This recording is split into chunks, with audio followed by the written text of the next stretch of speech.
All right, let's get going. So we're going to start with this game between Anish and Ding. The game started with pawn to e4, pawn to e5 here. Anish plays knight to f3, Ding plays knight to c6. Anish goes bishop to b5, Ding plays a6, bishop a4. So we have the Spanish opening or the Ruy Lopez, pretty standard so far. So castles, bishop e7, and now Anish plays bishop takes c6, transposing into a Berlin structure. This is the delayed exchange variation of the Spanish. After pawn takes, plays pawn to d3. Of course, you cannot take the pawn on e5 because black would play either queen to d4 and queen takes e4, or even knight takes e4 here. So bishop takes c6 is played by Anish. Ding plays pawn takes bishop. Anish goes d3, and now bishop to d6 played by Ding Liren. Anish plays knight bd2, bishop to e6. And now knight to b3. Again, like I said before, this is extremely similar to the Berlin, except the pawn here is on a7 versus a6. So if we go back to the start and you go back to this position after bishop b5, knight to f6. For example, let me just show you guys the line. So there's this line: bishop takes, pawn takes d3, bishop d6.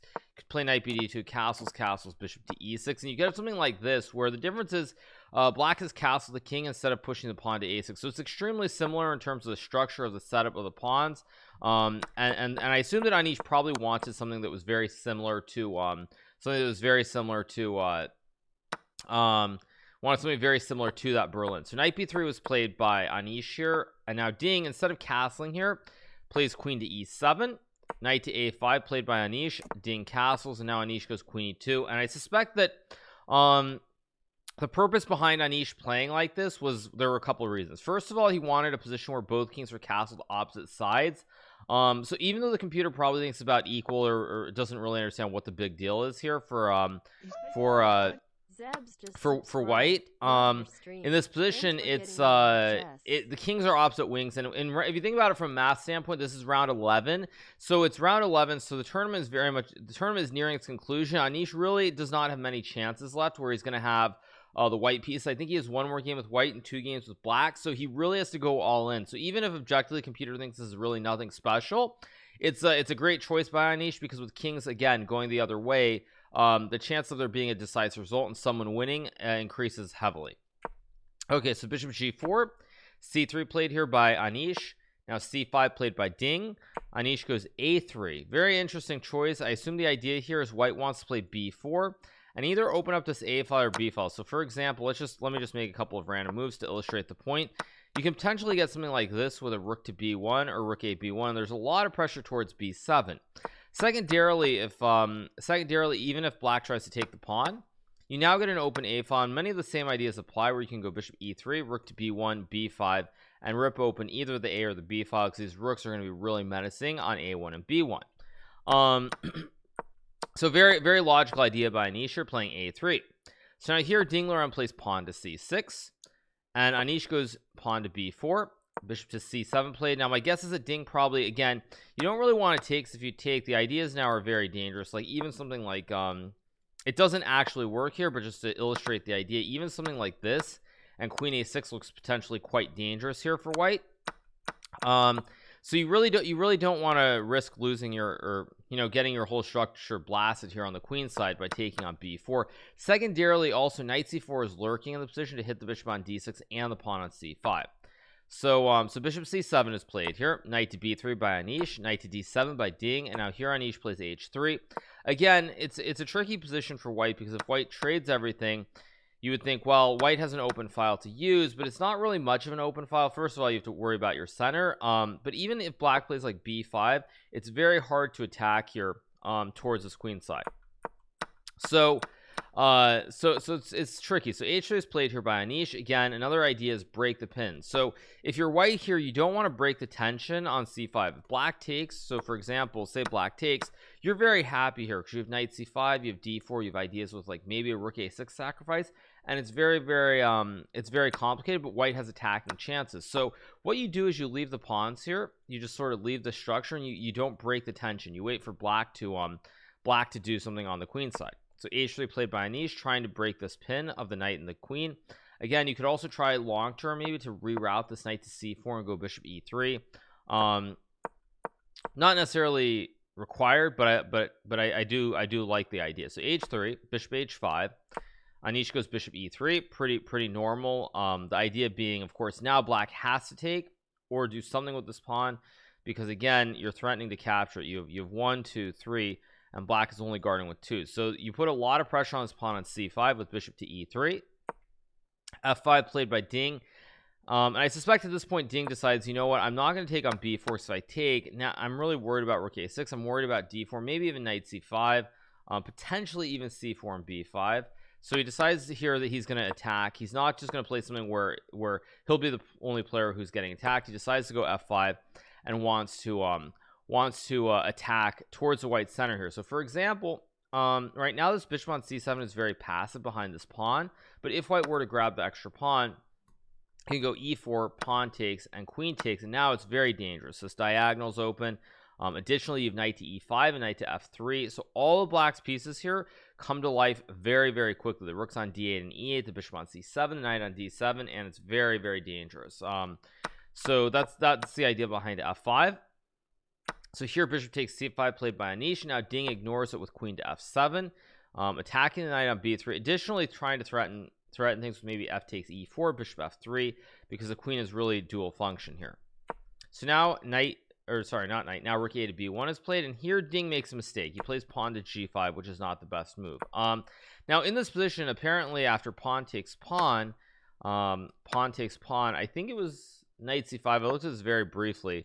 Knight takes, and rook f8, and black is actually supposed to be quite a bit better here, because even though white is currently up 1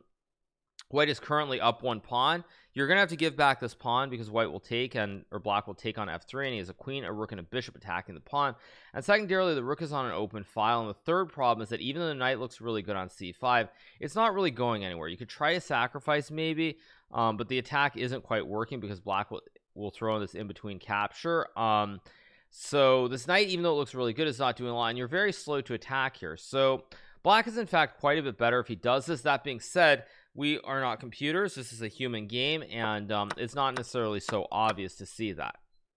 So here Ding, instead of playing pawn takes pawn, he decides to go all in here. He plays pawn to g5 and says, you know what, I'm just going to attack. If my attack works, that's great. If it doesn't, it doesn't. But it looks like my attack should work, because when you look at the white pieces, the bishop is not really doing much here. It's kind of in the way. You'd love to get the knight here, so the bishop is in the way of the knight. Your attacks with maybe a4 and b5 or c4 and b5 are probably a little bit too slow. So it looks like a very good idea. So pawn takes pawn on f5, g4 played here by Ding, and now here Anish finds knight to g5. Very nice move. Queen takes pawn to h4, another excellent move by Anish. If you go knight to e4 here, for example, you're actually losing the game, because black can go pawn takes pawn, and now the queen supports the bishop, and your whole king side is collapsed. And there's rook g8, h takes g2, maybe this pawn takes or rook moves, your queen's under attack. Everything is menacing, and your king position is very bad. So instead Anish plays h4. Nice move, prevents the capture, also supports the knight on g5. b6 played, and now here Anish finds the all-star move, an absolutely fantastic option. Now apparently the computer thinks bishop e3 is a better move, but I really love seeing this move, which was knight to e4 played by Anish here.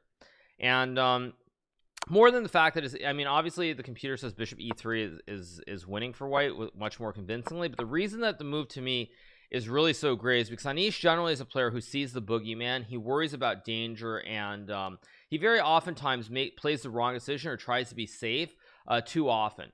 And so even if this is not technically the correct move, I love the fact that Anish is willing to sacrifice material, because it shows that he's definitely making changes, and he's willing to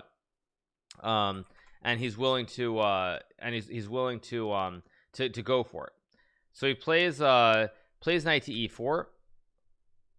B takes c5 is played here by Ding. B takes c5 played by Anish here. Knight to f6 played by Ding. Now again, as I said, in this position, g3 is also, I mean, g3 is probably the best try by Ding, instead of grabbing the bishop on c5. But again, it's still probably bad after something like queen to b2 or queen c2. I'm not sure which one is better. Again, if you take, it's still very bad, because I can take, move the knight, and checkmate you. And maybe you can take on f2 and maybe rook f2, queen g6. Again, I suspect that after something like bishop e3 g5, white should be quite a bit better with rook f1, but there are chances perhaps for black. Instead of that, what happens is that here Ding decides to go all in and hope that he's not getting made. He takes the bishop, grabs that extra piece, plays knight to f6, and now here Anish plays knight to d6. Another fantastic move. Now the thing is, in this position, it's very easy to suspect that, you know, what's this? It's just a pawn push. It doesn't matter because, for example, say you trade and play d4. Black's king is oddly very safe here. You can play something like bishop f7, queen a6, king d7, and the king is just very quickly running to the king side of the board here. So it's surprisingly good for black, if not just winning. So the thing is, after knight f6, it's very easy to see how the king is running out here to the king side very quickly, and Anish finds the best move, the only move that's winning here, by the way, which is knight to d6 here. And the reason this is so strong is because after bishop takes, pawn takes, first of all, when we look at this position conceptually, you'll see the knight has no jumps. Like, the knight can't go here, the pawn's in the way. It also can't go here because the bishop's in the way. So when you play knight d6, what happens is you make an exchange of the bishop and the knight, which frees the squares for the knight. But then secondly, there's no bishop here to protect the king, so the king is going to have a lot of issues getting all the way over to the king side at this point in time. So now d4 played by Anish, and here Ding plays pawn to c5. Again, the position has really fallen apart, because if you go if you go, let's just say king, I don't know, king d8 for example, white can just take on e5 with the pawn and fork the rook and the knight here. I guess king d8, apparently queen e5 is a better move, because there was some g3 trick. Queen e5 takes and you get the fork, and additionally if rook d5 you go check, and the whole position is really bad for black. So d4, Liren plays pawn to c5 here, trying to laterally support the pawn at a6. Again, this position is very bad. If you were to take the pawn on d4, for example, white can just very simply play queen takes a6, king d8, and probably knight takes d4. And again, rook b8 is coming in, queen a7 is coming. Your king is very open. There's even rook e1 at some point. So this rook is not in the game either, and it's just lost for black. So ed4 is losing. c5 is the game. If pawn e4, the one other thing, white can just go knight c5, same problem, queen a6, rook b8, king d8. There's probably knight b7 or rook b8. Many different ways to win. So c5 is played here by Ding. Anish plays knight takes pawn. Ding plays rook to e8, and now here Anish finds the last critical move, queen to c4, and here Ding resigns, and he resigns in lieu of the fact that, for example, if you move the king to d8 here, which is a move, white can play knight to b7, forking the king and the rook.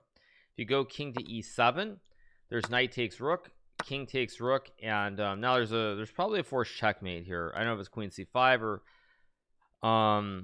is it b6? Maybe rook b7 here is best. And the point is that you're threatening queen c7 and mate. So let's say black takes, you have queen to c7, king e6, queen, or no, probably rook b6 here, rook b6, king d5, and now you go check, king e4 and queen d4, which is mate. So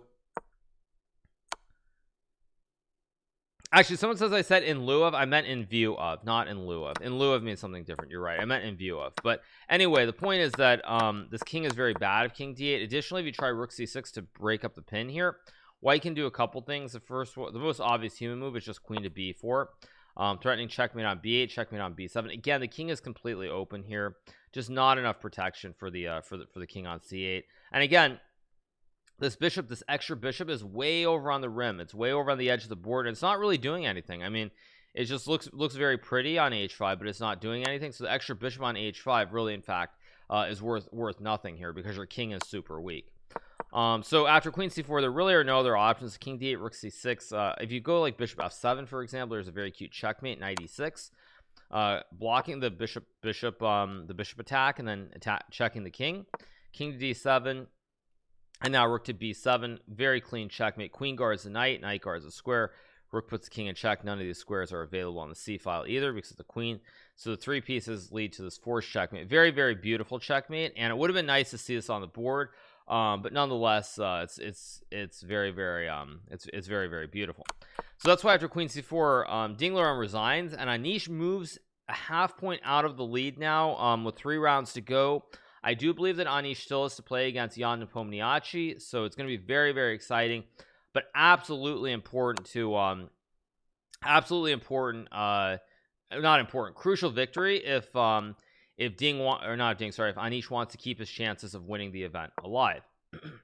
All right, you guys, so this was the game that Anish, oh, he already played Nepo, oh, sorry, okay, but very, very impressive impressive game from Anish. He's most likely the one player who has chances to catch up to Jan at this point. All right,